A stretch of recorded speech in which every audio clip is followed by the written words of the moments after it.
Venturing out in the other world was not quite a romantic affair. Between those exciting relics, magic, monsters, and stories of heroes, there were more practical problems that had to be faced, such as eating and sleeping in the wild. Gawain looked around. Did anyone bring food with them from Castle Cecil? Rebecca, Heidi, Sir Byron, and the soldiers looked away awkwardly. Rebecca answered his question, barely mumbling an answer. No one thought to bring rations. We were in such a hurry to escape. Gawain nodded. It stood to reason, but didn't help them with their next problem. Though there was some grass on the hill, there didn't seem to be anything edible, and beyond the hill was nothing but a scorched wasteland. No one was eager to see if a burned monster was edible. All eyes turned towards the forest nearby. A shudder went through the group. Though verdant, the cluster of trees looked far from welcoming. They all knew that the places where the lights of civilization could not reach had nothing besides beasts, robbers, and monsters. Moreover, in order to reach Tanzan town in the north, they had to pass through this dense forest. The group found a flat and open place to rest near the edge of the forest. Then they began assigning people to search for food. Gawain first glanced at the maid. Betty's presence first felt so insignificant that she could disappear completely without a hint of magic. But he'd begun to notice a boldness in her that wasn't evident at first glance. Back when the dragon flew past, whilst the others were petrified in fear, Betty remained stoic. Of course, she could also have been scared out of her senses. The young lady was still grasping the saucepan tightly as she stood there nervously. Noticing Gawain looking at her, she seemed to shrink ever so slightly. Gawain nodded at her. Betty, Heidi, Rebecca, you three stay here. You've already used a lot of your magical energy, so you need to meditate and recover your strength. Sir Byron, you keep guard. The rest will come hunting with me. Rebecca and Heidi both relaxed at the command. Betty looked away. The three family warriors stood eagerly, ready to assist. Gawain took 2 steps towards the woods, then paused. The rest includes you, Amber. The half-elf's eyes widened. Me? I'm tired too. Why do only the mages get to rest? Gawain turned and put his hands on his hips. You said yourself that you're a forest elf. Come now, let's visit the home of your ancestors. If you forget who you are, just touch your ears. That'll help you recall. Amber flattened her mouth. She grumbled. That's racist. Not all elves are rangers, you know. Gawain raised his eyebrows at her. You dug me out of my grave. There's still room in there if you want to go back. All right, I'm coming. Amber hopped over to Gawain and the 3 soldiers. The 5 of them proceeded to enter the forest.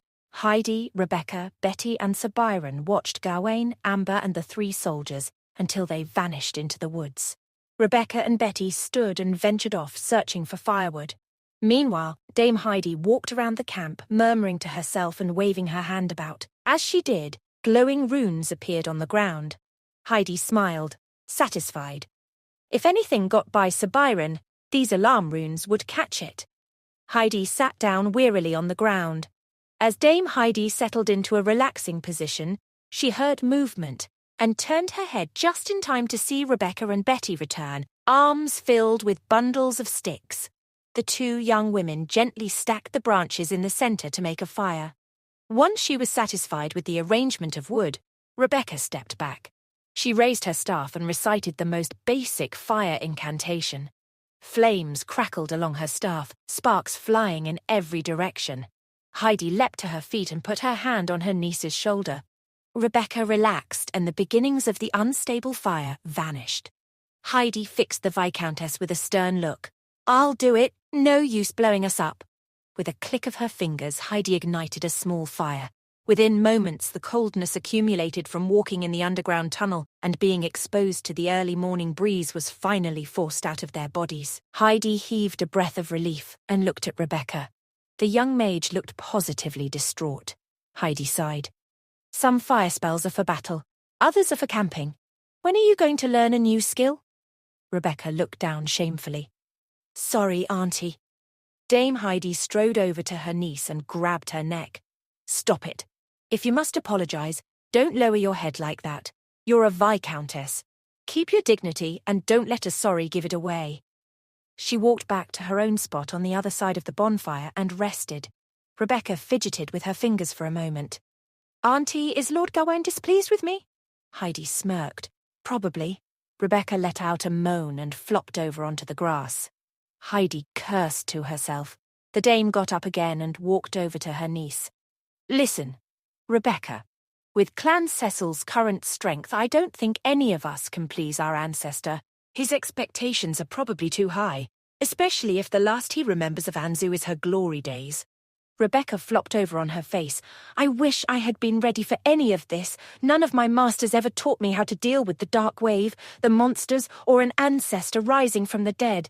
Aunt Heidi, what can I do?" A long silence elapsed between the two. Heidi had no answer. After a moment, Rebecca finally plucked up her courage. "Auntie, do you think Lord Gawain is really resurrected?" Dame Heidi looked into Rebecca's eyes. She could easily guess what her niece was thinking. "What are you suggesting?" Rebecca sat up, fidgeting with her nails again. "I know I shouldn't be suspecting this, but this is really quite hard to believe." Heidi nodded. "I feel the same way, but we saw what happened. Remember the first lesson that every mage apprentice has to go through? The truth may run counter to common sense, but the truth will always be the truth. This is also valid in areas outside magic." Rebecca's gaze grew distant as she mulled over her aunt's words. "So we don't know how or why, but all we can agree upon is that he walks with us." Heidi nodded. All this while, Betty had been watching and listening to Rebecca and Heidi in silence.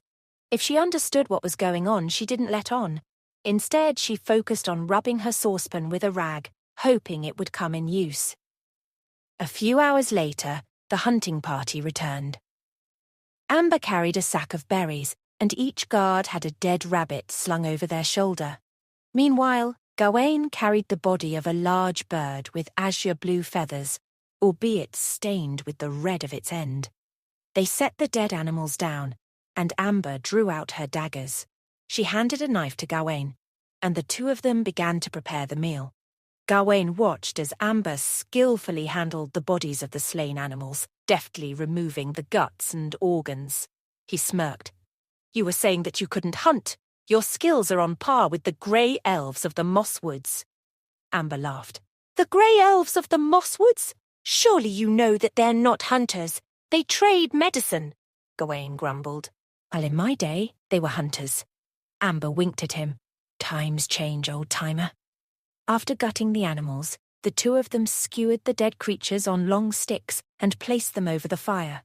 The soldiers watched, making sure they didn't overcook the meal. Amber nudged Gawain. "I'm telling you, I'm really no good at hunting. Though I am a half-elf ever since my earliest memory, I have been living in human society. It was an old bandit who brought me up." Gawain cocked his head. "Then how did you know how to hunt?" Amber rolled her eyes. "I steal chickens," she giggled.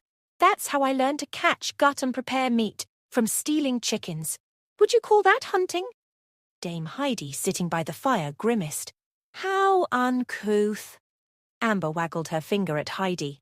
"Uncouth, yes, I am the least couth person you have ever met, but I'm just a thief. I can only grab a few copper coins from the pockets of those who pass me by. How can I compare to you nobles who live in castles and can take from the pockets of your own people?" Sir Byron's sword was immediately in his hand, pointing at Amber. He said nothing, but his eyes burned at the half-elf. Amber instantly broke out in a cold sweat. Gawain waved his hand at Byron. The knight reluctantly sheathed his sword. Amber relaxed, wiping her brow. Gawain looked at Amber with new eyes. "I'm surprised that no one has beaten you to death for your wagging tongue." Amber tried to hide a smirk of self-satisfaction. She failed. Gawain turned to the rest of the group. "We need to set all our class differences and conflicts. We're all in the same boat now."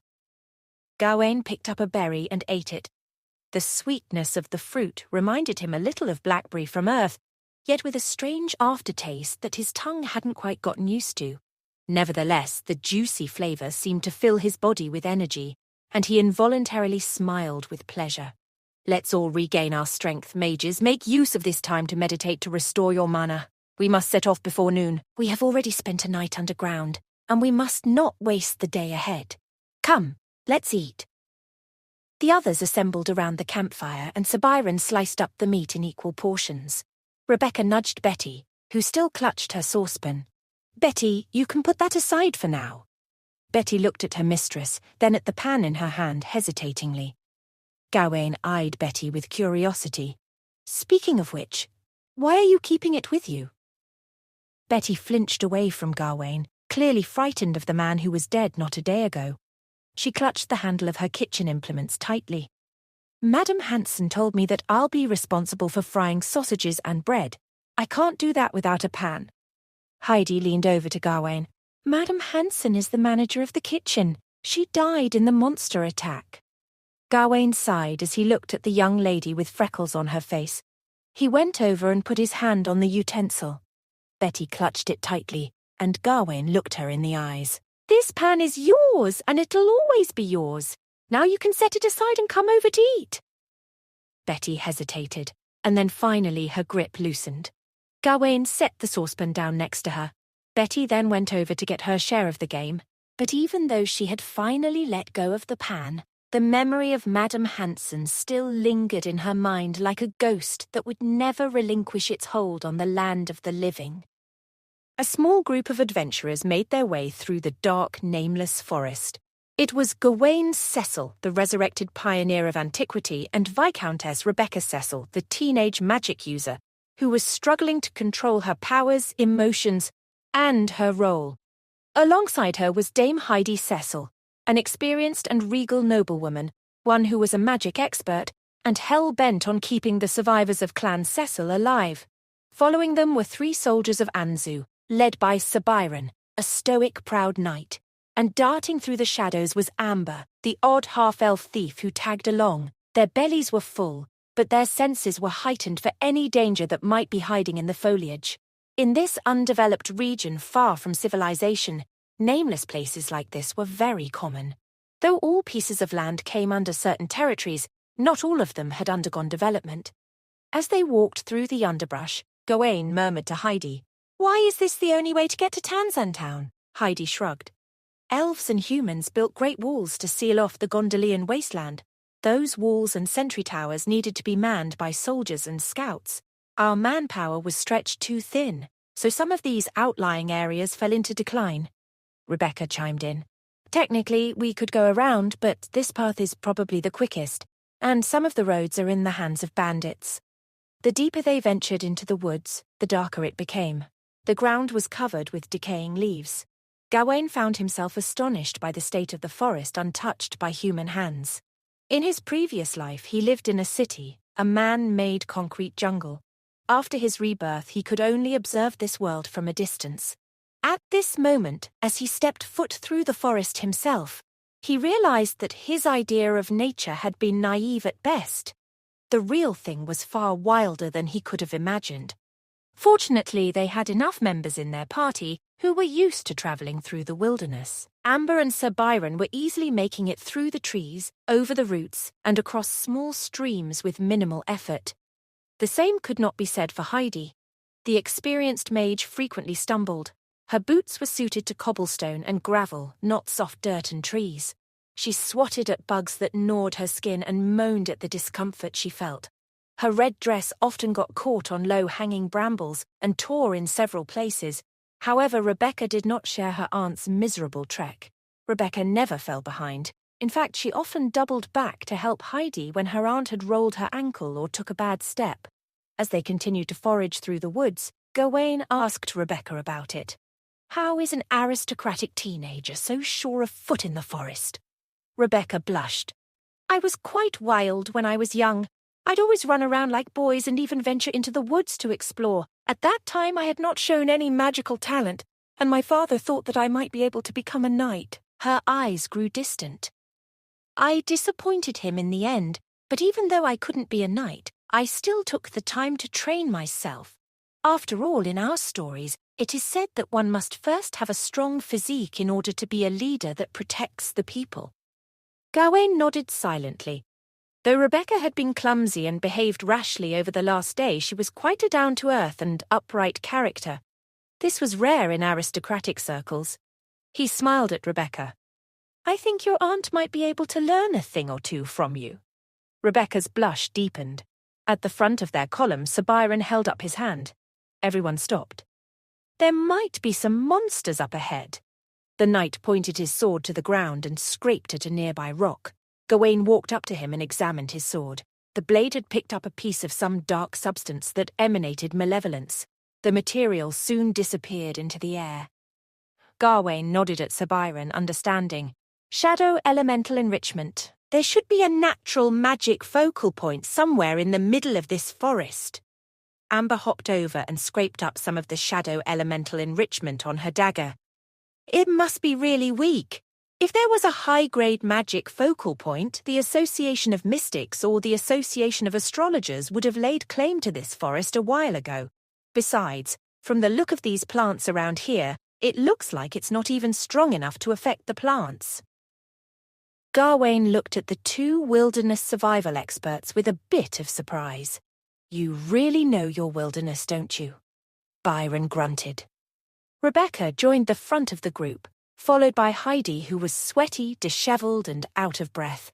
The Viscountess smiled proudly at her knight. "Of course, Sir Byron was a mercenary before he swore allegiance to my father." Byron looked away, clearly uncomfortable with this line of conversation. "It's all in the past, miss." Amber laughed. She moved as if to playfully punch Sir Byron in the shoulder, but immediately thought better of it. "No worries. We've all got a past." Brian's eyes shot daggers at the half-elf. She glanced from one person to another, her face clearly imploring them to ask her about her impressive backstory. No one took her up on it. Instead, they continued deeper into the forest. Amber sighed and followed. As they continued farther into the forest, the surrounding trees became more dense, and the light dimmed considerably. Gawain looked upwards. Between the shadowy branches, the giant sun was scattered into dots of light, as if there was a huge plate hung upside down in the sky, and the sunlight reaching his body felt a little cooler. Everyone looked at Betty, who was holding her nose. Her face had turned red, and she had begun shivering. She let out a breath, and it turned to steam before her face. They all exchanged ominous glances. Amber's gaze darted around the forest. "Don't you guys feel that it's getting a little too cold here?"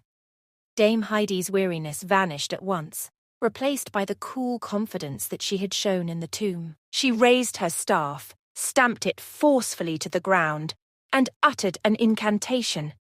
The air seemed to ripple outwards from Heidi's staff, like the rings from a stone's throw in a pond. Rebecca whispered to Gawain, "A detection spell." The ripple floated outward, and as it passed the tree line, Gawain saw an eerie mist drift into view. Amber furrowed her brow. "Is that fog?" Gawain shook his head. "No, it's magic. Something doesn't want to be seen." The fog drifted in, gathering around all sides of the group. Soon it became so dense that it was almost impossible to see past the trees more than 10 meters away. Deep in the mist, a shape darted past. Sir Byron and his soldiers drew their swords, but as soon as one figure darted through the mist, several more followed. Betty's eyes widened in horror. Just as she was about to scream, Gawain placed a hand over her mouth. "Don't make a sound! It'll alarm the thing in the fog!" Betty's eyes welled up with tears. She nodded as she grasped the pan in her hand tightly. Gawain released his hand. He grimaced. The maid didn't cry when she saw the dragon, but now she was more scared than ever. Rebecca hissed at Gawain. "What's in there?" Her hands were trembling, and tiny sparks had begun to flicker on the end of her staff. "Are we surrounded?" Heidi shushed Rebecca. "They're mist wraiths, child. Be quiet." Gawain nodded slowly as his eyes struggled to pierce the fog. The previous Gawain knew about them. They were either natural occurrences or man-made. Heidi held her staff before her. "Don't go into the mist. It will plant illusions in your mind and then drive you to madness before you die of cold." Betty whimpered. Gawain drew the sword of pioneers. He felt the eyes of his companions on him. "We must be cautious. Mist wraiths go mad at the sight of the undead. Even though I am not a conventional undead, we do not know how they will react." The others nodded. "Wait for my signal, then we go for a gap. We must stay close together." Gawain carefully searched for thin sections of the mist so that they could prepare to break out. Gawain paused. A light, ethereal laughter from the mist suddenly reached his ears. Without thinking, immediately raised his longsword and swung the sword in the direction of the sound. He felt his blade cleave through something which fell in two on the forest floor. "Now!" Gawain's voice echoed in the unforgiving mist. The odd, ethereal laughter echoed from the mist again as if taunting the bewildered group of lost travellers within the mist. The illusory image split into half by Gawain vanished in a poof, but behind him it took form once again. Gawain was certain now. This cloud of mist wraith possessed consciousness. Dame Heidi felt cold sweat breaking out on her forehead. The mist first acted as though it was unconscious, fooling everyone into thinking that the situation was not too dangerous. However, as time passed, their strength was continually weakened by the mist. When Gawain and the party were ready to break out, they were already diminished in strength. At this point, the wraith's sudden move would be deadly. The eerie cackling of this ethereal mist being undermined its own trap, but even so, the group still found themselves in dire straits. Normal soldiers were not very helpful in dealing with such strange enemies. They could only rely on the willpower attained through tough training to resist the malice constantly exuded by the mist. They shuffled Betty to the centre of the group to be guarded. Sir Byron's longsword burned with an intense glow. He mitigated the cold with his blade and sliced up the numerous phantom arms reaching out from the mist. Under his guard, Heidi and Rebecca had ample room to cast their spells. Heidi recited an incantation, continually using various spells to weaken the power of the surrounding mist. Rebecca's attacks were much more straightforward. She waved her staff, conjuring fireball after fireball.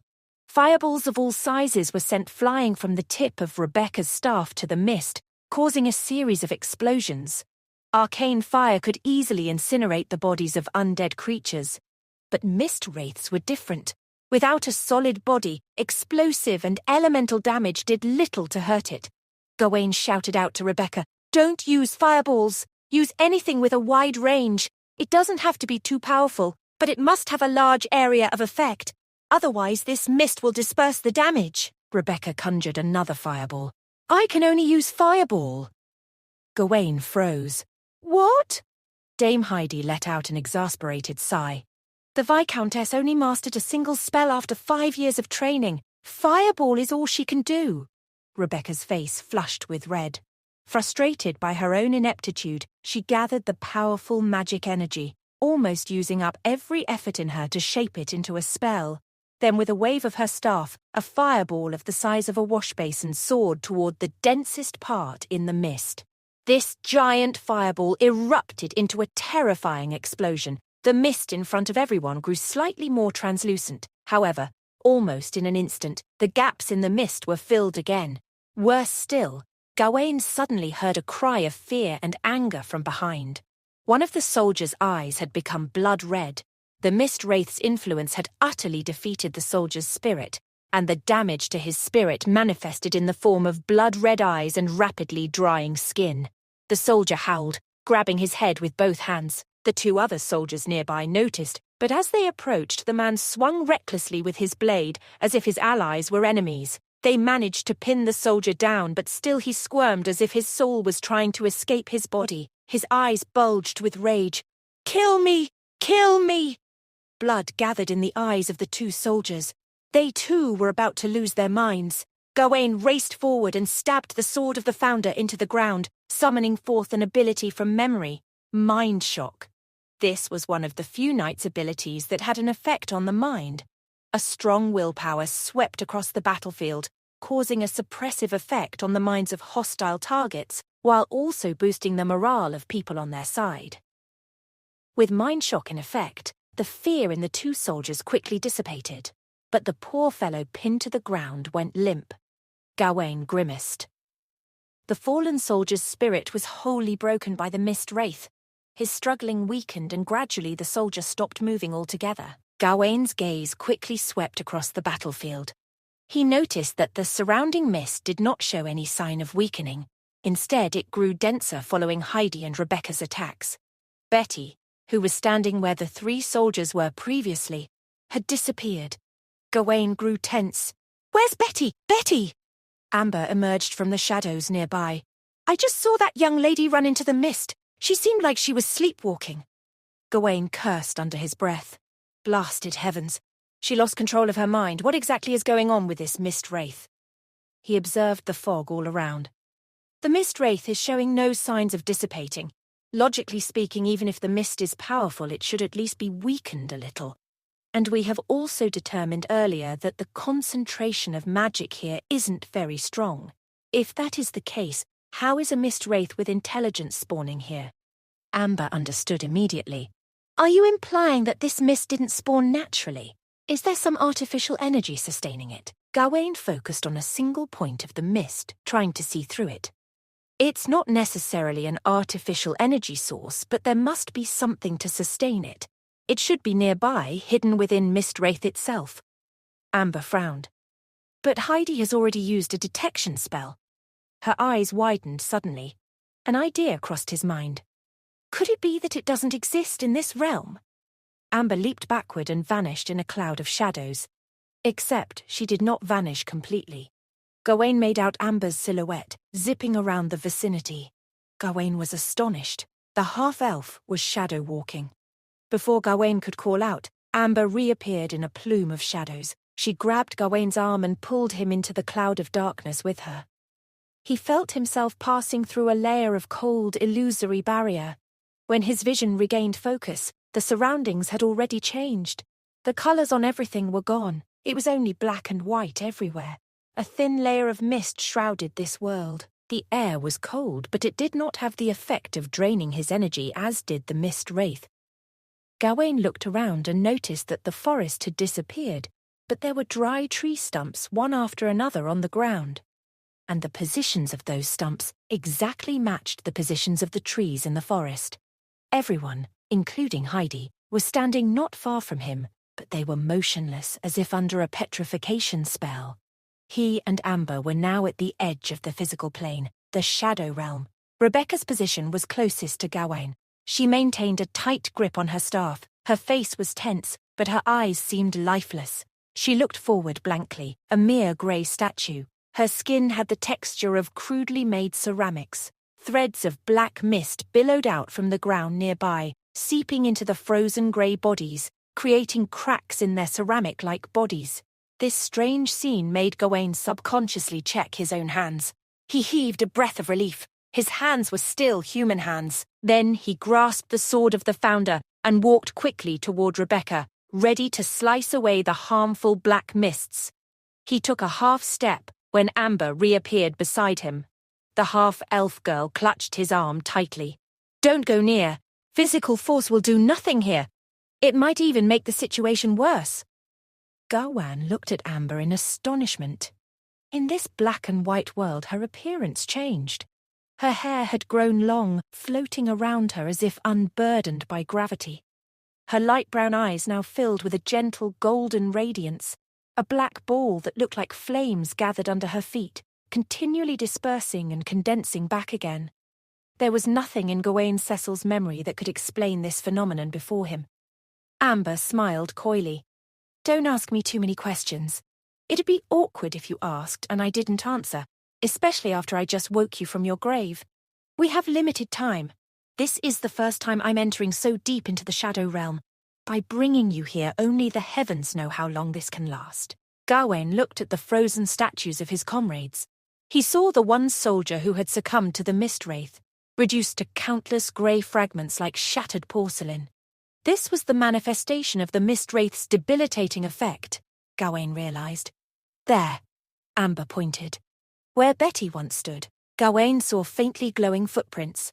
They continued forward through the Shadow Realm's version of the forest. Gawain gripped his longsword and followed after the footprints with Amber. "Let's go."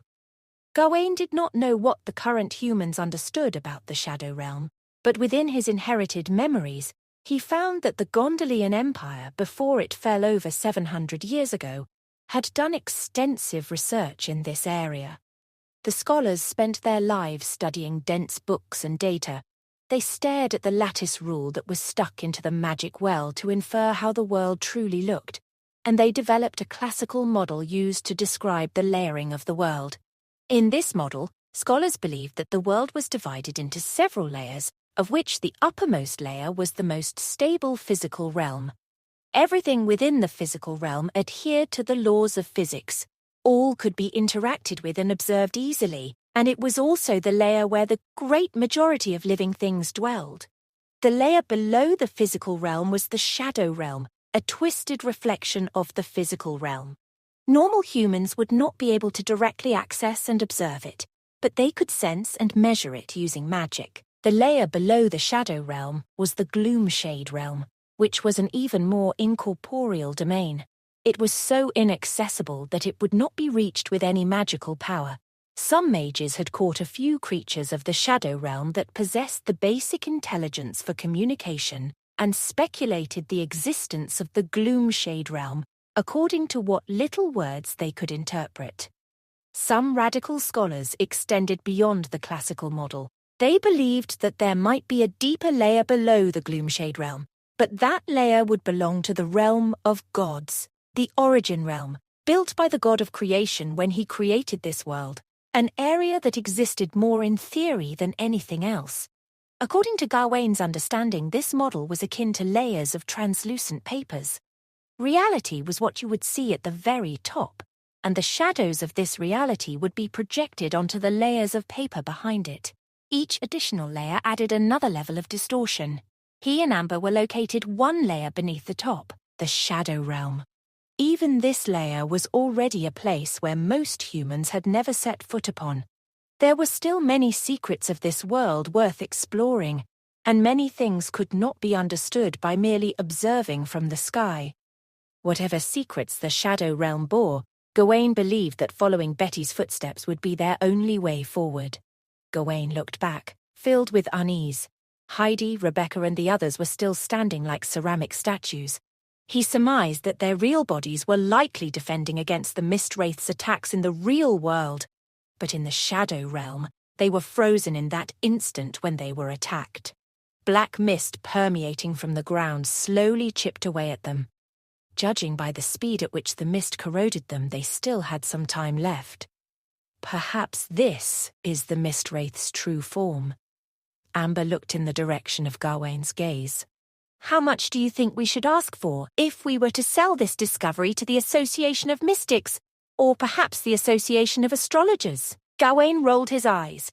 If I know anything, they would force you to drink potions, tie a recording crystal to your head, put a tracking spell on you, throw you into the shadow realm, and use you as their scout until they are satisfied. Follow along. We have business to attend to. As Amber followed behind Gawain, she continued to ramble on. But if you came along, things would be different, right? As a founder of the Anzu kingdom, they wouldn't force you to drink potions, would they? Gawain scoffed. What do you think? They were happy to hang my portrait on the wall and write me in books, but if they found out that I had popped out of the coffin, I'm afraid the first reaction of those people would be to push me back into the coffin, then hammer in as many nails as they could find. If they were a bit more ruthless, they would probably pour molten lead into my mouth. Amber was stupefied. Why? Gawain looked at this half-elf irritably. Why? Because the 3 days of vacation meant for tomb sweeping would be gone. Gawain strode forward in large steps, but Amber chased after. Wait a minute! You're wrong! People don't take a holiday when sweeping your tomb. It's only when they offer sacrifices to the founding kings. You died early, so I guess you don't know. Gawain almost fell headfirst to the ground. Amber smirked. Don't oversell yourself, Mr. Ancestor. Betty's footprints did not extend very far. Perhaps this was a special characteristic of the Shadow Realm. The way of judging distance was different here. Gawain and Amber only walked a short distance following the footprints when a wooden hut suddenly appeared before them. The wooden house was small and desolate. A circle of damaged fencing surrounded the building. Then, at the corner of the house, Gawain noticed colour in this monochrome realm. It was moss, the verdant green fading with every second. Betty's footprints continued to the cabin door. Amber pulled out her small dagger. You can use your heavenly descent, rush in and hack at everything. I'll support you from behind. Gawain fought back the impulse to yell at her for trying to give someone of his stature orders. Instead, with one hand on the handle of the sword of the founder, he carefully pushed open the large door with the other hand. No one attacked him. The house looked as ordinary inside as it did outside, old and run down, as if captured by an old black and white camera. But there was someone inside. In the middle of the wooden house, a man with an unkempt beard and a shabby robe sat behind an alchemy table. He looked so haggard that Gawain could not tell his true age. Behind this man were 2 wooden shelves filled with bottles and jars. The tools needed for magic experiments were everywhere in the room, piled up with other junk. A mage would probably cry at the sight of such a disorganized scene. The man behind the square table lifted his head up and he gave a stiff smile. "Ah, guests. It's been a long time since anyone visited my laboratory. I see there are 2 of you." Amber poked her head out from behind Gawain. The half-elf girl regarded the old man with a guarded expression. "Don't try to fight. We'll fight back." Gawain kept his hand close to his sword's hilt. Maintaining a readiness to attack at any instant, he stepped inside. "We're passing by looking for someone. She's a girl of about 15 or 16 years old. She's carrying a saucepan." However, the man behind the table seemed as though he did not hear what Gawain said. He simply smiled and gave a faint nod. "Please take a seat. Annie is preparing lunch. There's no place to rest deep in the old forest. If you don't mind, stay for a meal." Gawain tilted his head. "Annie?" The old man gave a toothy grin. "My daughter. She's a very nice lady." A voice spoke out from the other end of the house. "Lord?" Gawain and Amber looked over to find Betty by the corner of another small door. Gawain heaved a breath of relief. "Betty! It's great that you're okay. I'm here to take you back." But Betty shook her head faintly, and the man behind the square table glimpsed up weakly at her. "Annie, is lunch ready?" Betty nodded obediently. "It'll be ready soon, Father." She turned around and went back to the kitchen. Gawain and Amber exchanged bewildered looks. They cautiously followed Betty into the kitchen, making sure that the father didn't react. Inside, Betty cooked with her precious pan. Pale white flames danced at the stove, and on the pan were sausages that were being fried. Amber frowned. "You can cook in the Shadow Realm." Gawain went to Betty's side. "What's going on?" From the young lady's demeanor, he could tell that she was not mind-controlled. She was staying here to cook of her own free will. Betty shook her head, focused on cooking. "I don't quite understand. The man seems to think I'm his daughter. He seemed lonely, so I thought I would cook for him before leaving." Betty reached into her skirt pocket, took out an old notebook and handed it to Gawain. "Lord Ancestor, the man gave this to me. I don't understand a lot of things here, but you should be able to read it." Gawain took the thin notebook and quickly flipped through the last few pages of notes. Amber leaned her head forward. "What is it? Let me have a look. Is it a magic formula, a rune sequence?" The half-elf girl, confused by the complicated symbols and calculations, furrowed her brows. "I don't get it. Is that strange old man actually a mage?" Gawain let the contents of the notebook sink in. The information mixed with the memories of centuries past and the sight of the alchemy table when he first stepped into the house. Gawain shook his head. Strictly speaking, he's a rogue mage. Betty laid out a loaf of bread, some cooked sausage and vegetable stew. In the realm beneath the physical realm, Gawain, Amber, Betty, and a nameless rogue sat around in a circle of a crude wooden hut. Gawain bore no intention of eating the food that was before him. Even though it was evidently possible to make food in the Shadow Realm, he could not be sure of what would happen if he, a living, breathing human, at least so it seemed, ate something from this world. Beside him, Amber and Betty did not pick up their utensils either. The rogue mage sat at the opposite end of the table and did not urge them to eat, and instead ate the food in front of him wordlessly. Gawain was the first to break the silence. "How long have you been here?" The rogue mage put down his fork and knife. "Very long.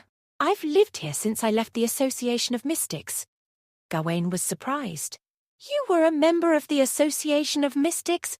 I thought you were a rogue mage. The old man nodded. I was originally a member of the Association of Mystics of the second rank. According to the standards of the Association of Mystics, I'm a horrid spellcaster. My strengths are in calculation and logic, but I lack any spellcasting abilities, which made me unwelcome as a wizard in the Association of Mystics. Amber was bewildered. So they kicked you out? She knew how valuable a true mage was, even if he did not have good casting abilities.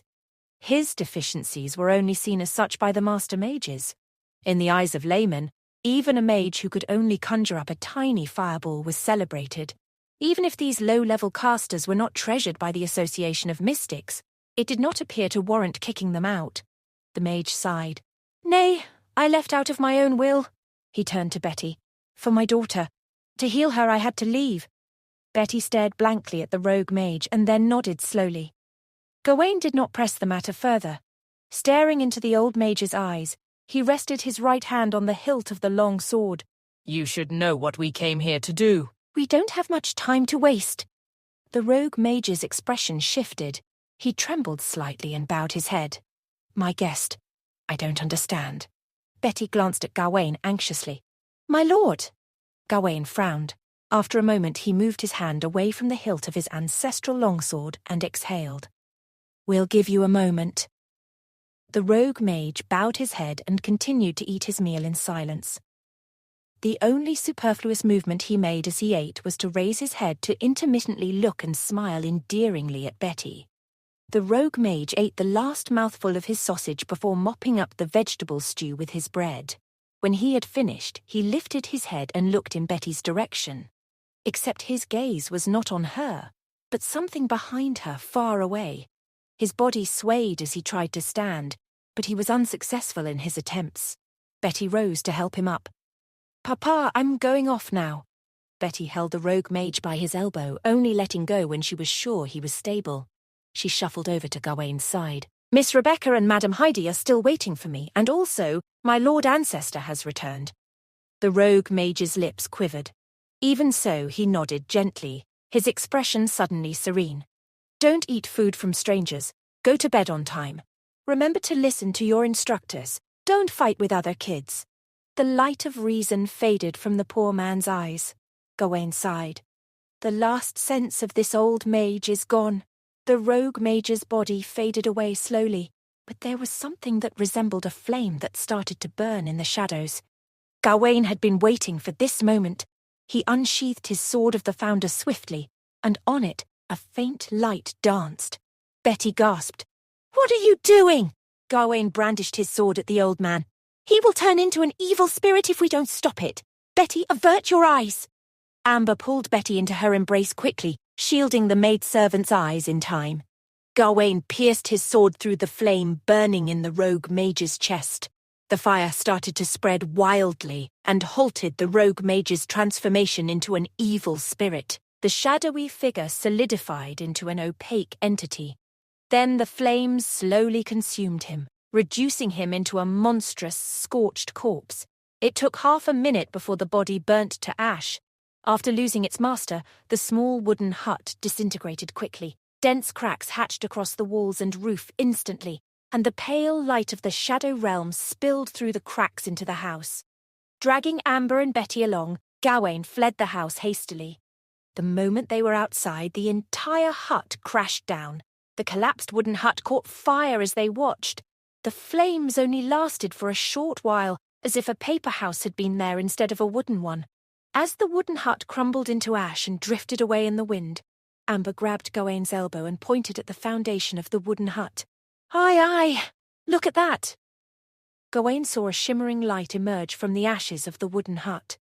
Its brilliance filtered through the ashfall, steadily materializing into a complex and giant construction, an impressively large magic circle. This was probably the rogue mage's greatest achievement in his entire lifetime.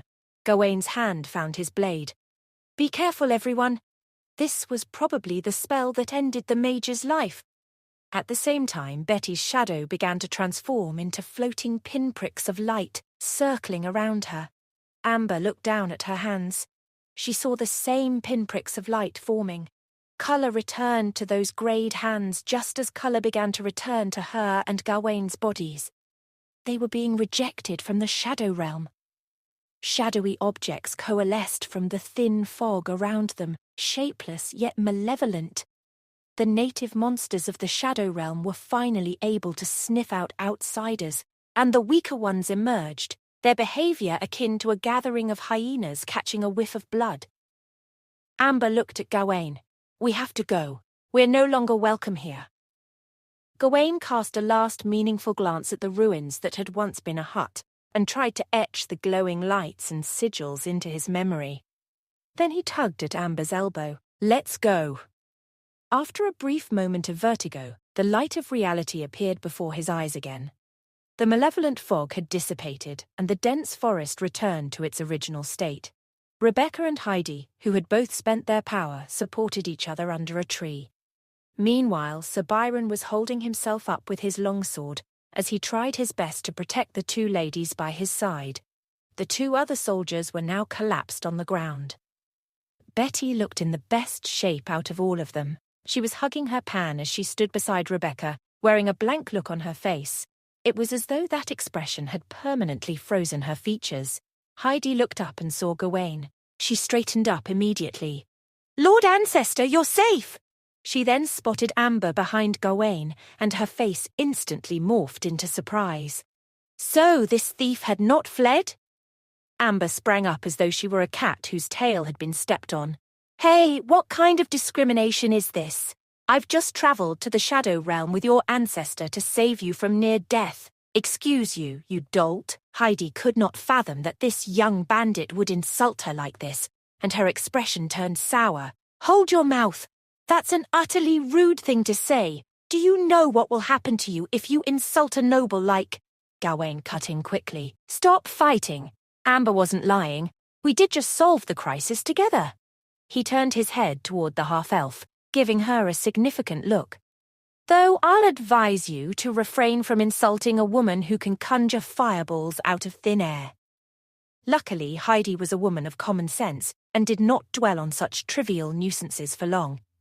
After Gawain explained what had happened, all the misunderstandings melted away. The sights and sounds Gawain and Amber had experienced in the Shadow Realm surprised everyone. Even Sir Byron, who knew very little about magic, could not help but listen intently. "You can step into the Shadow Realm." Heidi's first concern was Amber's special abilities. She scrutinized her as though trying to seek the answer from the half-elf girl's face. "Only a few powerful shadow mages, or the chosen ones of the shadow gods, have this ability. How did you do it?" Amber looked away. "I was chosen by the goddess of the night, okay?" Heidi glared at her. "Don't lie! How can a chosen one be struck to the ground by Byron's ordinary steel sword?" Gawain stepped in and halted Heidi's interrogation. "Enough of this. I've already promised to not ask her about this. She shall reveal it when she's ready." Heidi opened her mouth to retort, but then thought better of it and stopped.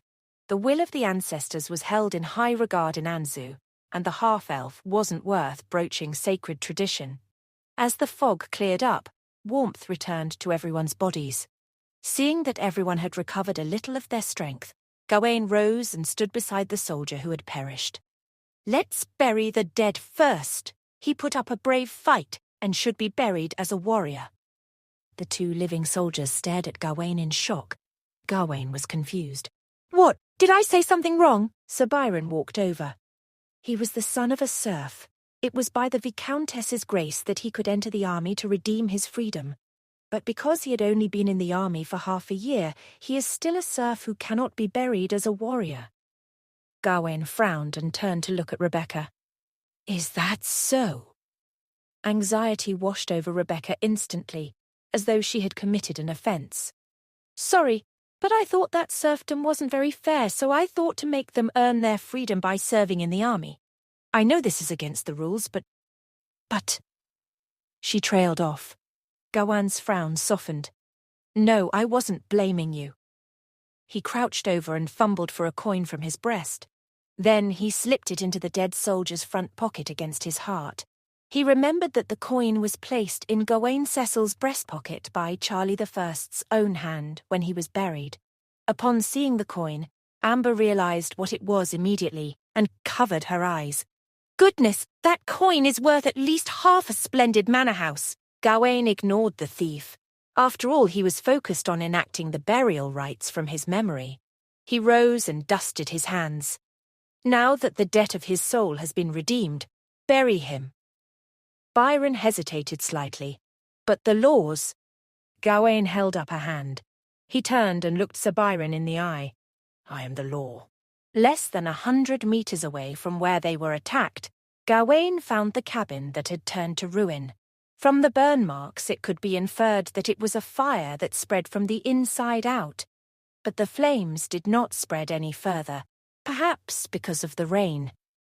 Sir Byron inspected the burnt remains around the cabin and determined that the fire occurred more than half a month ago. Dame Heidi detected a magical power that had already become very faint at the scene. Gawain looked at the ruins of the cabin in the forest clearing and gave his opinion. What we saw in the Shadow Realm should be a reflection. This rogue mage had been living secluded in this place for many years. This place is just outside of the family territory. Even hunters won't come here, so no one would even realize there was a cabin here. Heidi frowned. How did the accident happen? There is only a weak concentration of magic here, and you mentioned the rogue mage living here is weak. Even if one of his magic experiments went out of control and burned the house down, it couldn't have possibly created a reflection in the Shadow Realm. Nor should it have spawned such a powerful mist wraith. The magical power required for all this isn't something that a single rogue mage could supply. Gawain placed the old man's worn notebook into Heidi's hand. Perhaps this notebook can shed some light on that. Heidi flipped to the second half of the notebook and took a closer look. Anzu, year 729, 14th day of Fire Month. It has been 6 months since moving to this place. I found a concentration of magic at the edge of the Cecil clan's territory. Although its power couldn't be compared with the public concentration of magic in the City of 1,000 Towers, it will suffice to support my laboratory. There is only one type of elemental power here, and it's stable. Annie should be able to get better here. Heidi flipped to another page and kept reading. Anzu, year 729, 18th day of Harvest Month.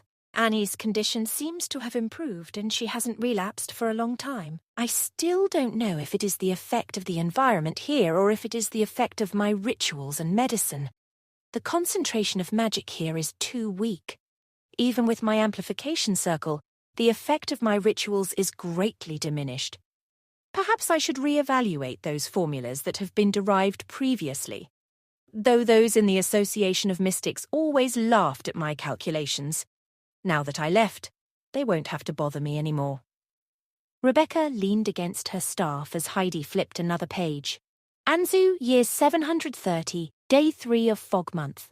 Those formulas and derivations were completely in line with my expectations.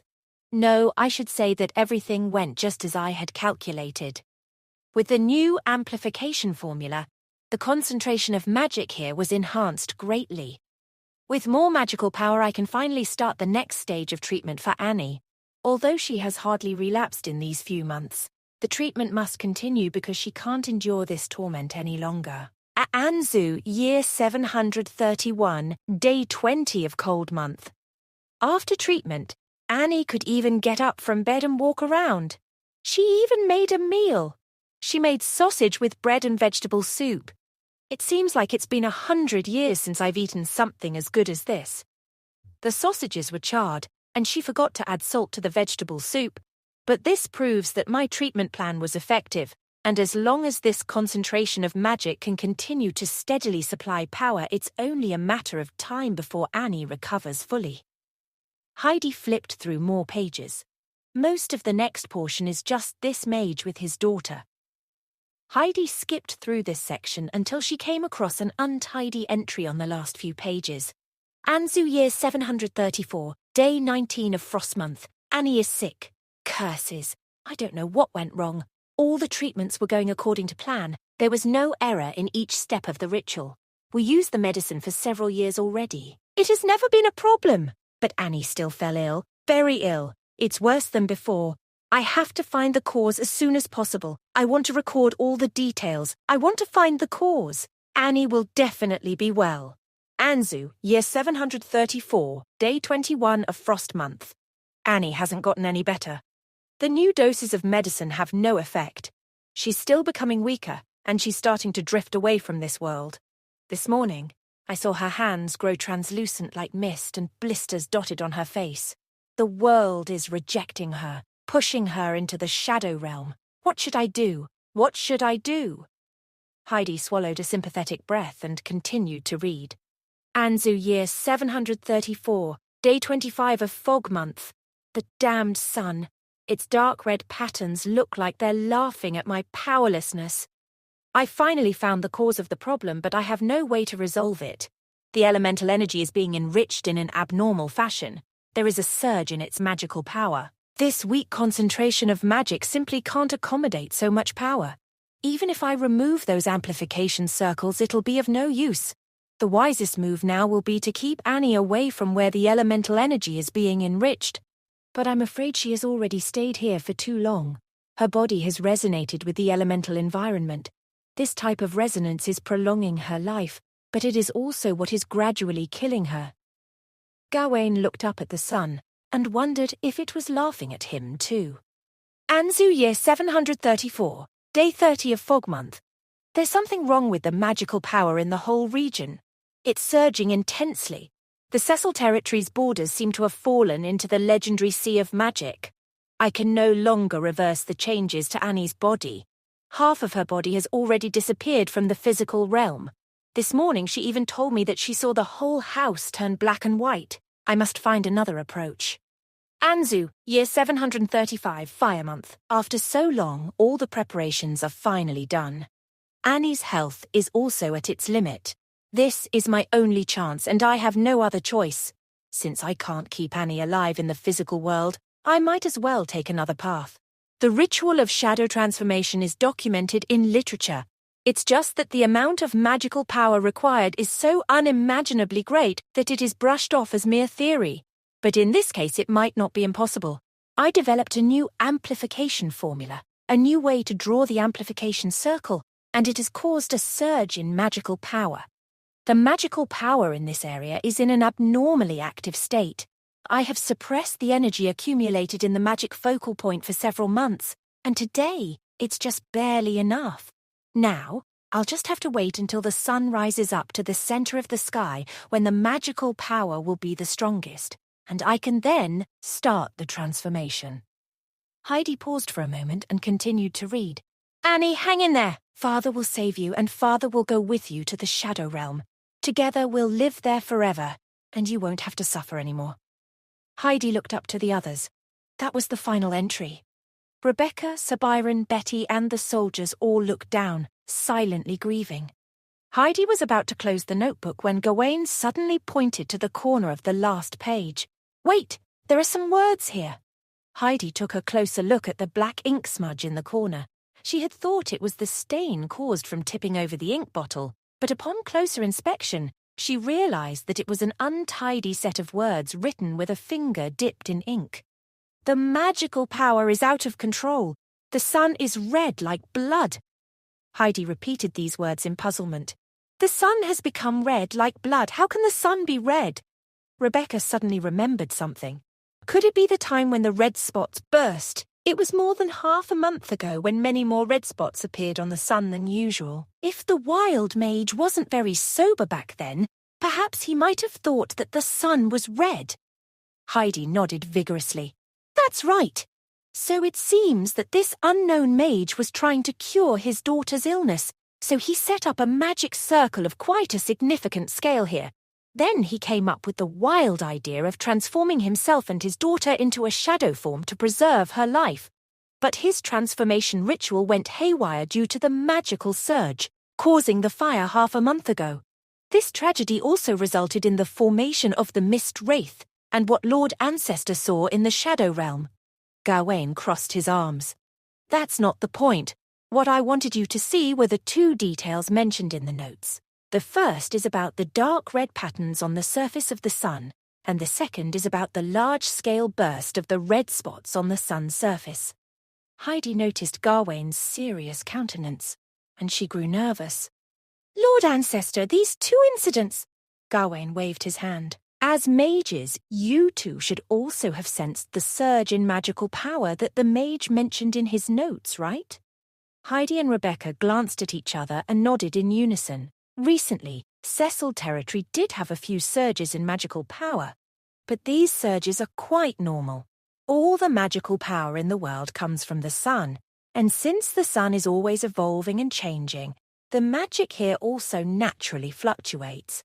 Although the surge of magic within the territory has been quite frequent recently, it hasn't reached a level of concern. Gawain stared up at the sun, even if it stung his eyes. Gondolier, year 1736. A large quantity of dark red patterns were observed on the surface of the sun. Year 1738. The largest bursting of red spots in history was observed. Nearly half of the sun's surface was covered by the red spots. In the same year, 26 provinces in the empire reported a surge in magical power over a large area.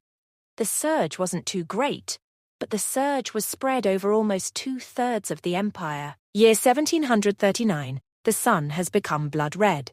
A dark red sky shrouded the entire country, but there were no disasters at that time. Instead, a large number of magically gifted babies were born. According to the records, almost 1/3 of the newborns born on that day had an affinity to elemental power, and there was even a shortage of resonance stones in newborn testing facilities across the land, so court scholars announced that day to be called the Dawn of Magic. But in the same year, a large explosion occurred at the Azure Fount, the largest magical repository near Gondolier. The cause of the explosion was the sudden surge of strong, chaotic magical power in the magic focal point, located at the Azure Fount. The extraction circle was unable to handle this chaotic energy, eventually leading to a total arcane meltdown. Gawain looked away. Only Dame Heidi knew what to say next. A year later, 1740, the dark wave broke out, and the Gondolian Empire would fall mere months later. When Dame Heidi's voice fell, everyone present swallowed subconsciously. Rebecca could not help but think of the monsters who had ruined her home. Those monsters were the product of the dark wave from 7 centuries ago. If something was really wrong with one of the sentinel towers that caused a breach in the Great Barrier, then it was conceivable that some monsters would have escaped the ruins of the Gondolian Empire. Now, Rebecca could not help but imagine an even worse scenario. What if the monsters did not come from the wastelands, but were born within the Cecil territory? What if these monsters beckoned a second dark wave? Aren't we getting a little too worried about this? Amber was the first to break the silence. The half-elf girl forced a smile and pointed to the notes in Heidi's hands. That's just a notebook from a single rogue mage. The clarity of his records is questionable. Do we really have to link it to the dark wave? Gawain nodded. It's possible we may be worrying about nothing. He had spoken with the inherited archives of someone else's memory. Even though it felt awesome to spew out the history of 700 years past, he felt a little shocked by its contents. Amber breathed a sigh of relief after seeing Gawain nod. That's right. Your ancestor has been dead for 700 years and his mind is still adapting to modern times. I know you've experienced the dark wave in your lifetime, so the psychological trauma is probably causing. Rebecca smacked the half-elf's head with her staff and glared. Don't you dare be rude to Lord Ancestor! Gawain side-eyed Rebecca. Aren't you the rude one for hitting your own ancestor in the hand? He kept this thought to himself. Dame Heidi stepped in between Rebecca and Amber. Whatever may be the truth of this matter, we have to report this to His Majesty when we reach Sansonial. As for how much of this the king would believe, that is not something we can influence. Gawain tucked the notebook away in silence, then lifted his head and gazed at the large sun in the sky. There was no canopy over the glade, the bright sky shone down from above, and the giant sun had now reached its zenith. The mighty yet oppressive crown of brightness brought light, heat, as well as the power of magic to this world. Perhaps it was this sun's existence that made this planet so drastically different from Earth. Gawain's eyes travelled across the surface of this giant sun. Those faint streaks looked like they could be storms on the surface of the gas giant. He scoured the surface for any red spots, but his efforts were in vain. Gawain pushed his concerns to the back of his mind, silently mulling his next steps. First of all, he had to regain a foothold in this world. Even though his family was run down now, having a starting point was better than building it from scratch. After passing through the dense forest, their journey became much easier. The moment they were clear of the tree line, Heidi let out a cry of relief. The others looked at her, confused. During their treacherous journey through the woods, Heidi had torn her dress, fallen into mud and streams, and all in all looked quite a mess. So the dame straightened her back, closed her eyes, and murmured an incantation. Gawain watched in awe as a light red glow illuminated Heidi. The tears in her dress stitched themselves up, mud stains vanished, her hair organized itself neatly, and various bits of twigs and leaves disappeared from her body. In just a moment, she looked as fresh as if she had arrived directly from a royal bath. Catching her ancestor's gaze, Dame Heidi shrugged. "What? I must look presentable by the time we meet anyone on the road." It turned out she was correct. It wasn't long before they made their way to the main road safely, and met a small caravan of travelling merchants along the way. After handing them an adequate amount of money, the crew finally put their worries of having to traverse over hill and dale on foot and rode with them in a carriage towards Tanzan. The leader of the merchants was a plump northerner who hailed from the richer lands of the kingdom and sold local products and herbs in the south. He told them he planned to head to the Cecil territory to secure one last deal, but heard that it was in the throes of a terrible disaster and abandoned his journey halfway. At first, he was reluctant to bring Gawain and the rest of his weapon-carrying crew on board, but Heidi persuaded him with a bag of gold, and even talked her way into letting them ride inside the best carriage. After all, was there a more eloquent negotiator than gold? On the 7th day after leaving the Cecil territory, the gates of Tanzan town finally loomed over them.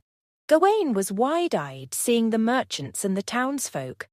It was his first time in such close contact with a town populated by humans in this world. The entire Cecil territory had already been utterly destroyed by elemental forces, only to be burned by a dragon afterward. However, seeing Tanzan town right in front of him, he was left feeling somewhat dissatisfied. Disappointed even. Rebecca had told him that Tanzan town was huge, and she spoke of its wide plains and proximity to a river. Evidently, this town was one of the most densely populated southern settlements, with close to 10,000 inhabitants in its triangular territory. The river flowed from the west and split into two before running past the north and south of Tanzan town, irrigating much of the nearby farmland. The eastern side of town was nestled against a mine, which powered the economy of the settlement. Such a place ought to be a prosperous town in every sense.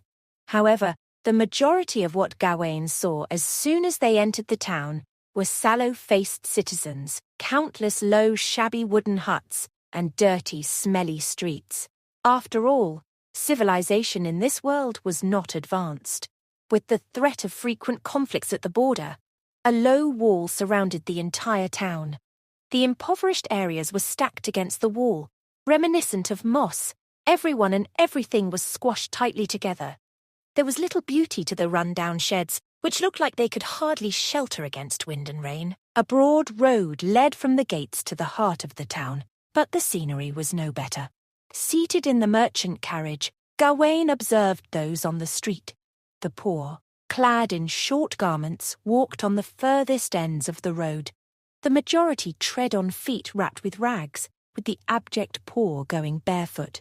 The people who walked in the centre of the main road donned cleaner clothes and wore bespoke shoes. Those walking in the middle of the road and those on the furthest ends did not interact at all. They went about their way quietly, as though living in separate worlds. Gawain searched through the memories of Cecil, but found nothing to compare this sight with. Gawain's Cecil of old had been born in the golden age of the Gondolian Empire and grew up surrounded by riches, so there existed no such scene at that time.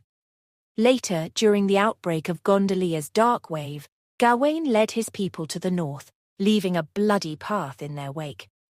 On their journey, everyone shared weal and woe with no distinction between classes. With the establishment of the Anzu kingdom, many of the pioneering Grand Dukes and even the king himself laid down their swords to plough the fields instead. They built the kingdom from the ground up together. Gawain Cecil died on the southern frontier as a hero at the young age of 35. He never lived to see the kingdom he helped create divided between rich and poor. Gawain turned to Heidi. "Why do the rich and poor walk in separate parts of the road?" Heidi pointed to the furthest ends of the road.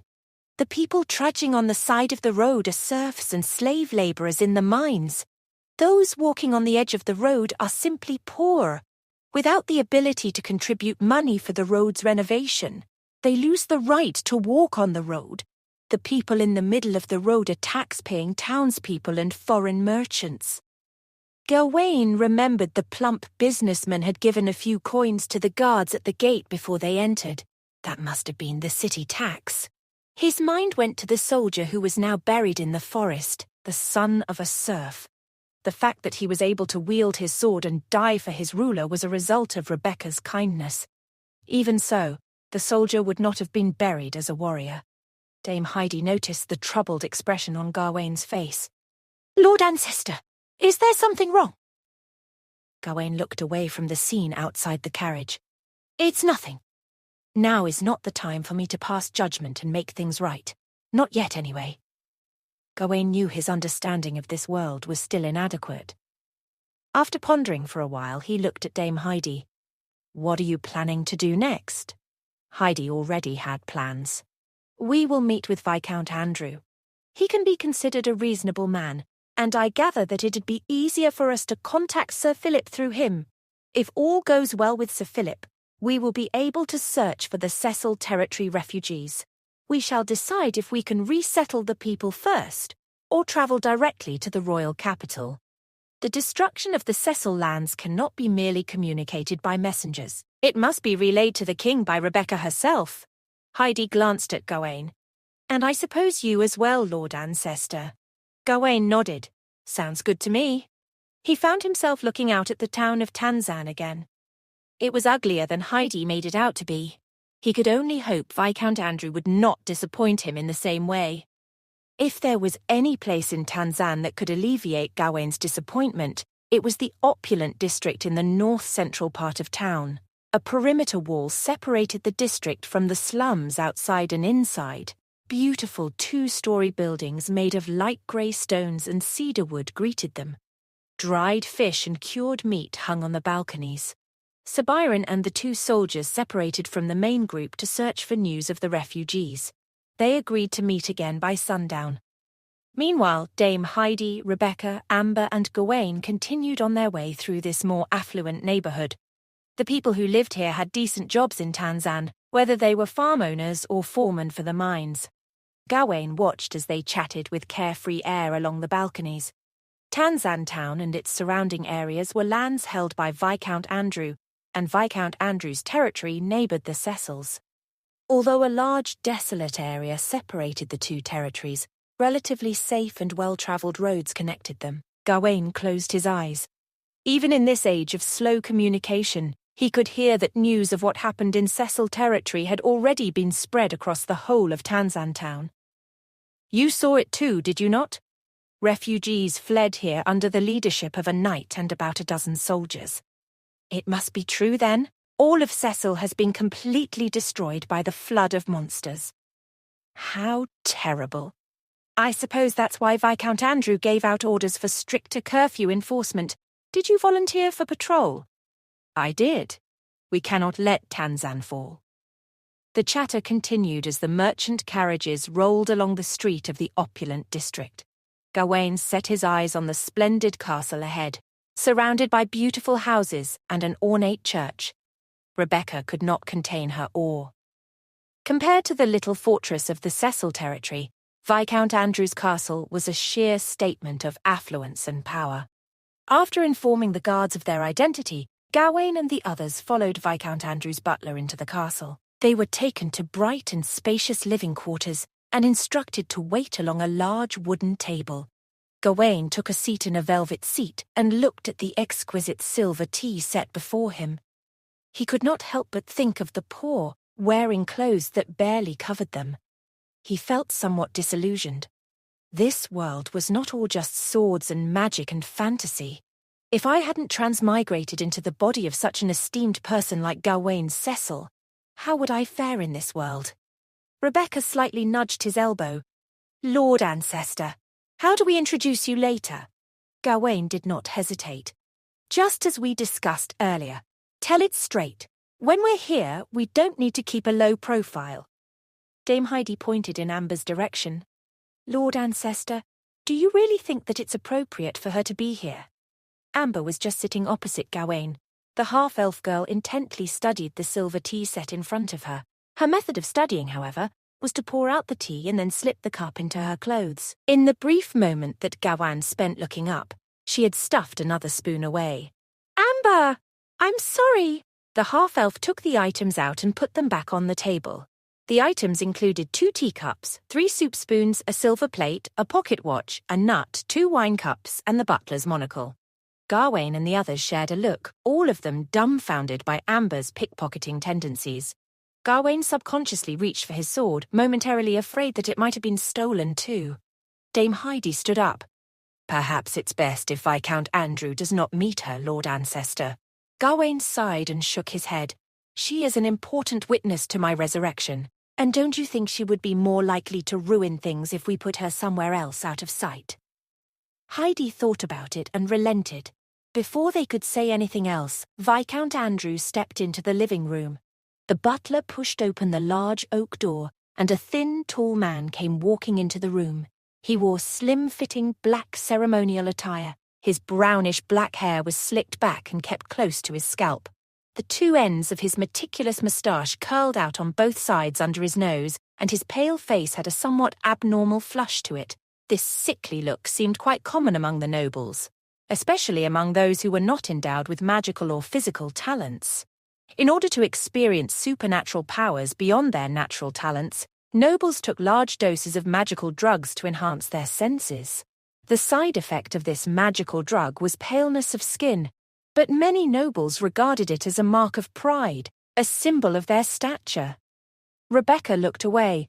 The Cecil clan was one of the few families that still subscribed to honest training and hard work. Even if she wanted to buck the ancestral traditions, magical drugs cost far more than most people could ever dream of making, and she could not even afford to repair the holes in the Cecil fortress.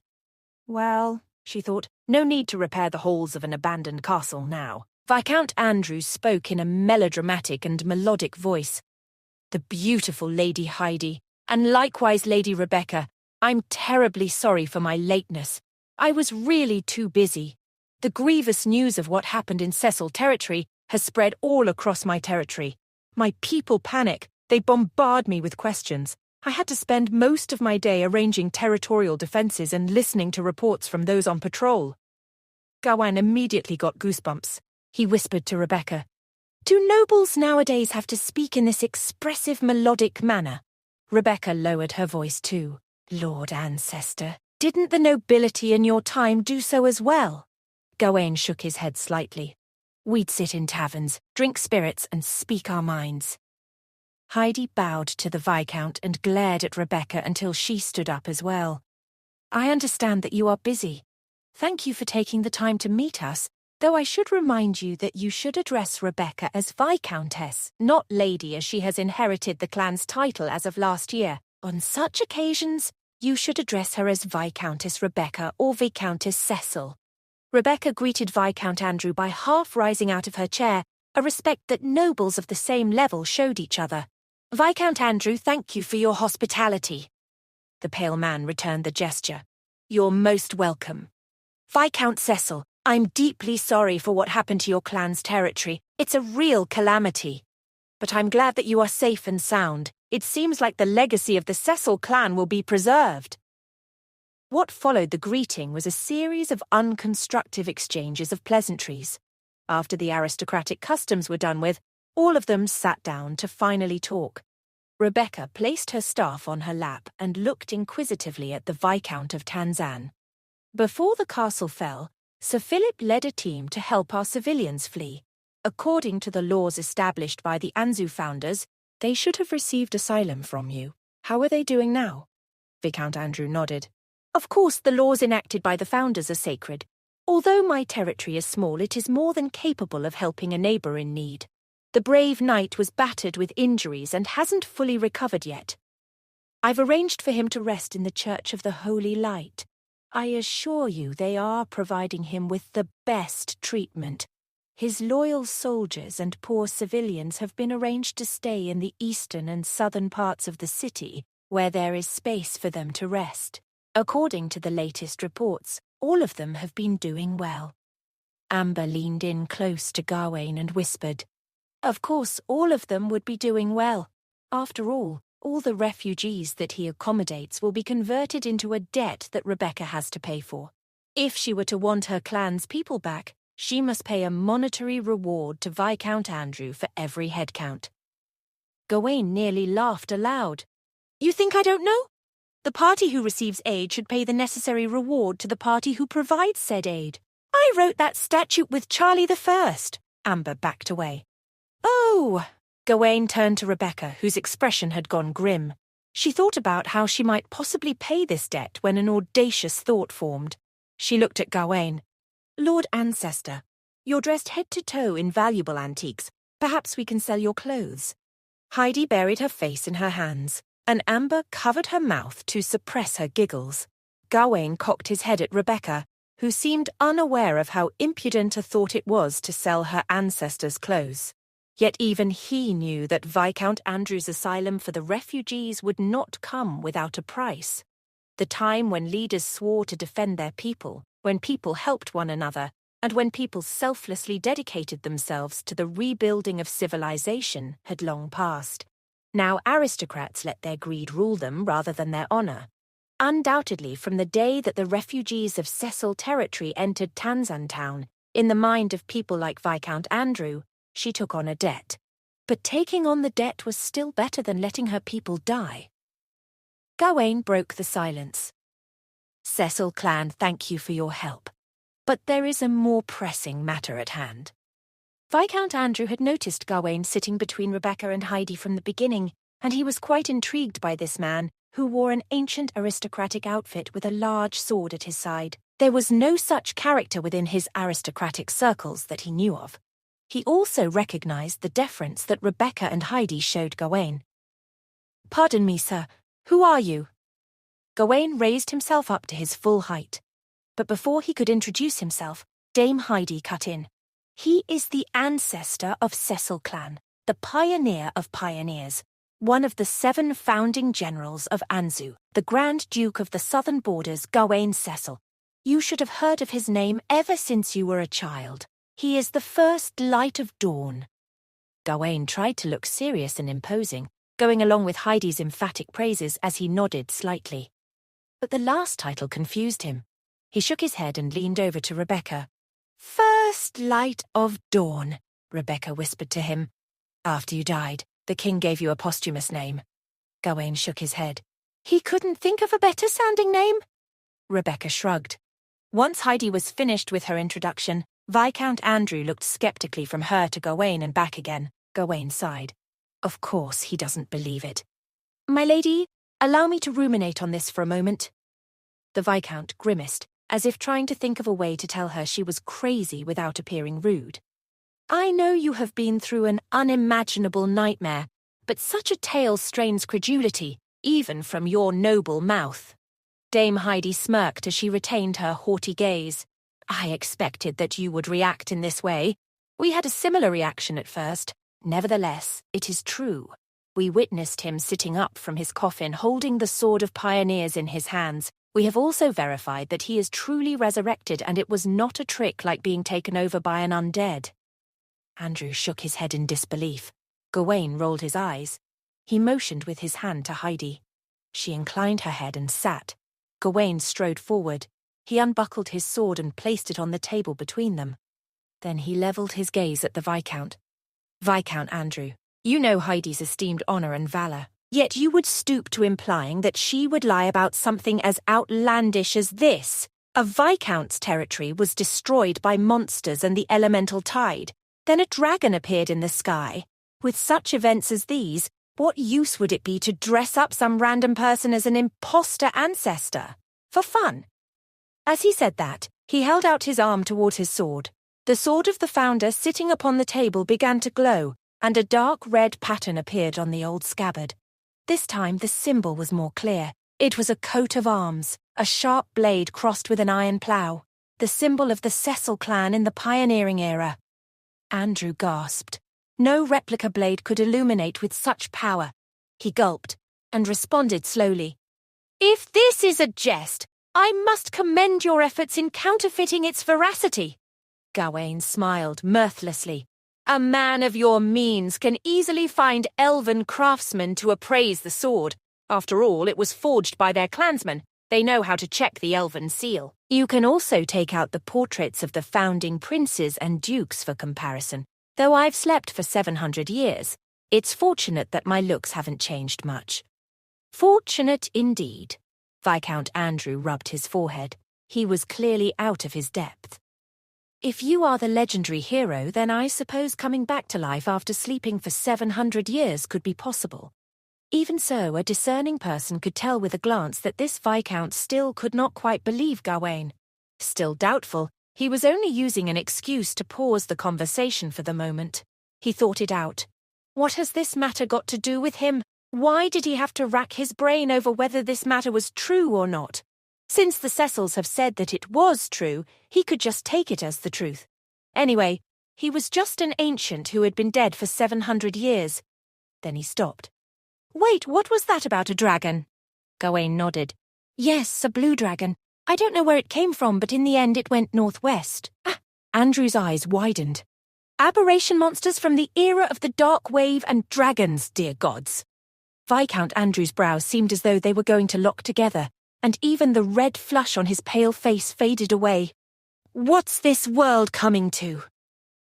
Dame Heidi stood again, interrupting Andrew's reverie. "What's happening with this world is something that those scholars and the king have to consider. What we need to do is pass on the news of what happened here to the city of St. Soniel as soon as possible. The situation is at a critical state." Viscount Andrew nodded, and all resistance evaporated. His hands absent-mindedly stroked his curly moustache. "I've already sent a messenger to report the attack on Cecil territory. They've already set off on a fast horse. He should already be halfway there by now." Heidi, Rebecca, and Gawain exchanged looks. It seemed that Viscount Andrew had actually been quite competent. Not only did he accept the refugees near his territory, but he also sent a messenger to report to the king at the earliest moment. His performance was probably outstanding among the current aristocrats at the borders. Heidi clicked her tongue and returned to the conversation.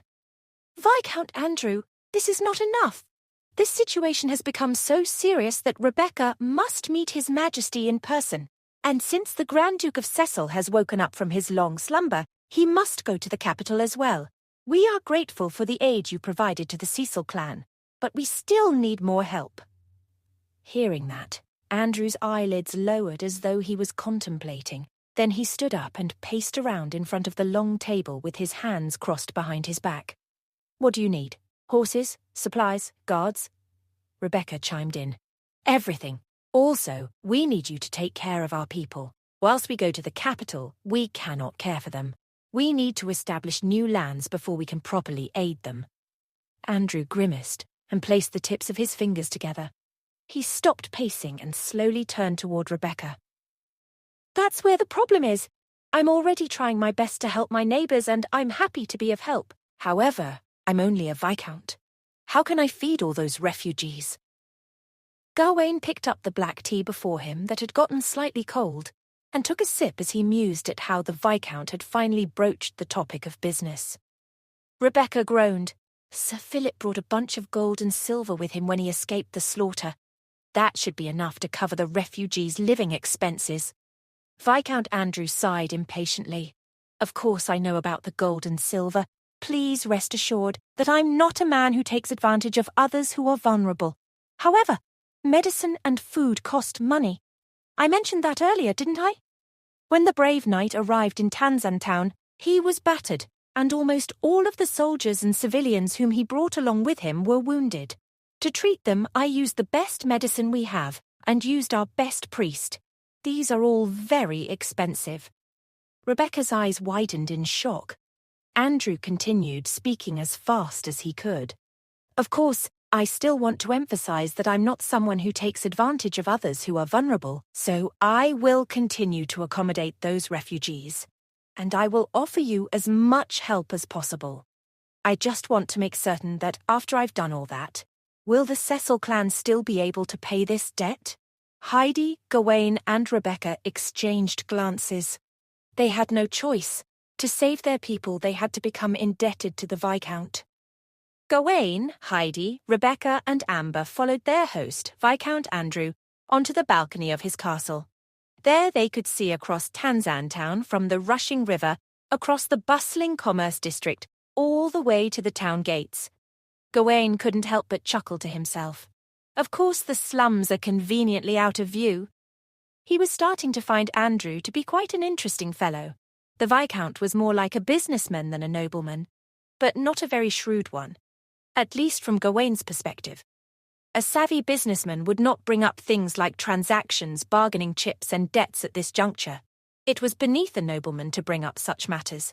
Viscount Andrew's best course of action should be to remain poised as he continued to help the Cecil clan, but at the same time also allow his influence to be felt by the knights and soldiers under his protection.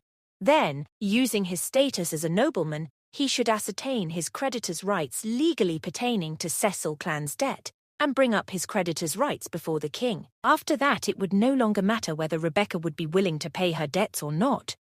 Gawain found himself grinning in amusement. This man had not a subtle bone in his body. Of course, Gawain could understand why Viscount Andrew would feel this way. After all, Cecil clan's decline was a well-known fact. With the clan's territory completely destroyed, no one knew how much debt-paying ability Viscountess Rebecca had. Nevertheless, Rebecca straightened her back and looked her counterpart in the eye. The Cecil clan will always pay our debts. Even as she attempted to sound regal, Gawain noticed an undercurrent of doubt. He hoped Andrew didn't clock it. Rebecca continued. Although we have lost our most prosperous areas, some mountainous forests at the edge of the Cecil territory still remain. And as long as I, the heir of the Cecil clan, am still here, the Mithril Vault still holds some deposits from Cecil clan, if worse comes to worst. Gawain coughed and interrupted Rebecca. Viscount Andrew, set your sights on the longer term. You need not worry about specifics. Andrew gave Gawain a look. This supposed ancient hero still intimidated him, no matter if he was the real thing or not. The Viscount spread his hands placatingly. He leaned on the edge of the balcony, attempting to counterfeit some degree of comfort. I apologize. I was indeed a little greedy to expect too concrete a promise at this moment. Gawain raised his eyebrows. He was surprised that the Viscount actually admitted to his own greed. You're honest about it, but that's fine. Seeking benefit is not something to be ashamed of, just that we need to understand the situation. A Viscount's territory has been destroyed, a dragon appeared in the kingdom, and the monsters from the era of the Dark Wave have reappeared. With all these things before us, business can wait until after necessity. Before letting Andrew speak, Gawain continued.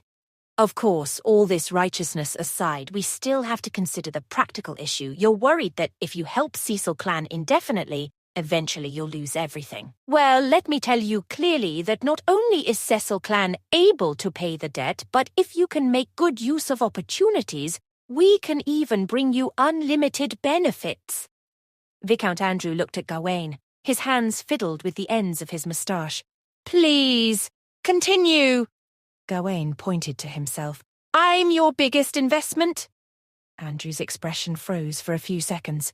His moustache seemed to curl itself in surprise. The corner of his mouth twitched awkwardly.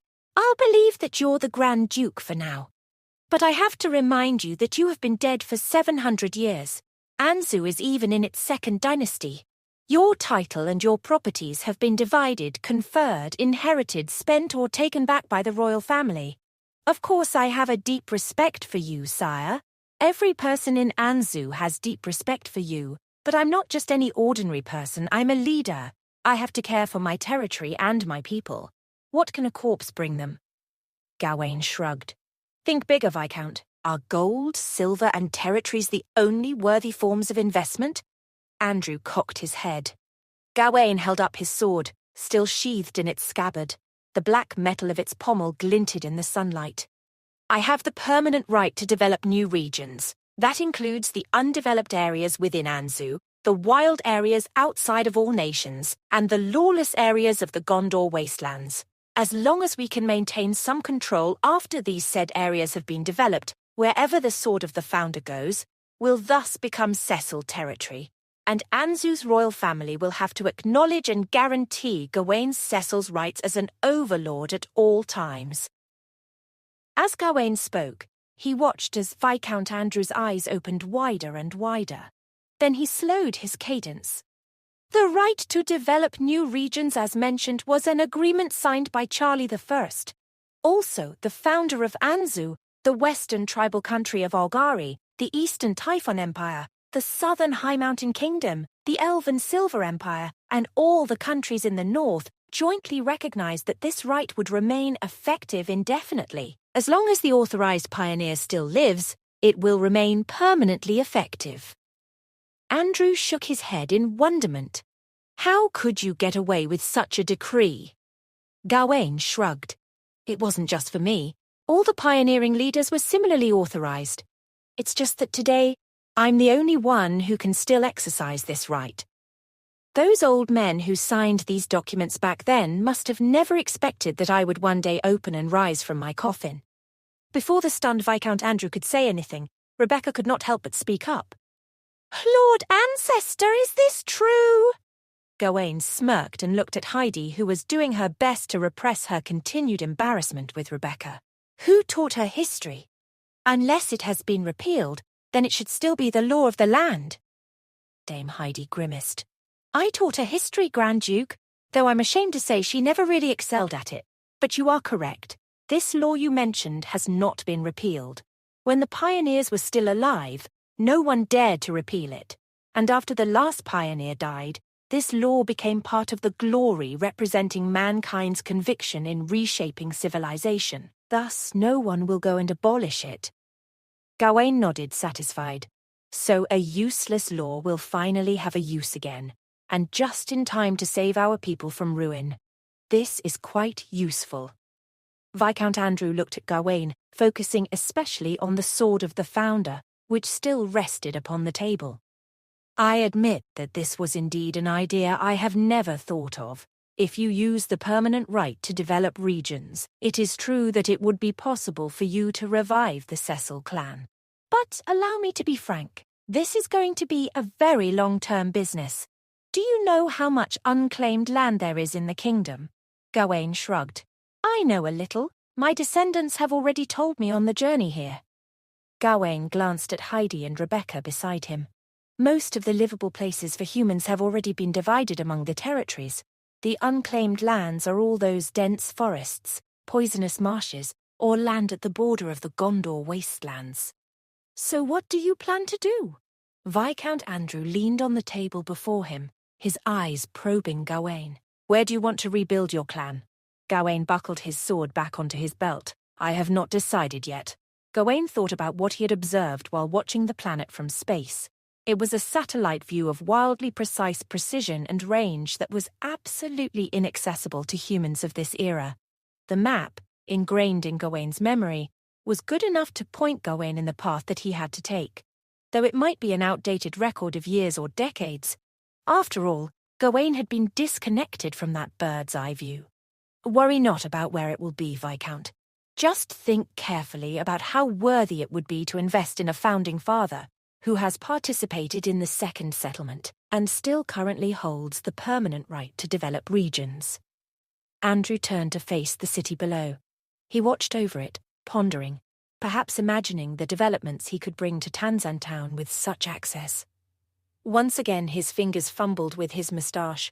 For the first time he carefully pondered over the matter. Heidi, Rebecca and Gawain all exchanged glances. They all had much to say, but they also knew that the ball was in Andrew's court. Finally, Andrew slammed his hand upon the edge of the balcony. Everyone jumped. If your permanent right to develop regions can really be recognized by the royal family, then, being a mere viscount, I'll be happy to help to the best of my ability. Gawain nodded. Heidi breathed out an almost impossible-to-detect sigh of relief. Rebecca's eyes widened.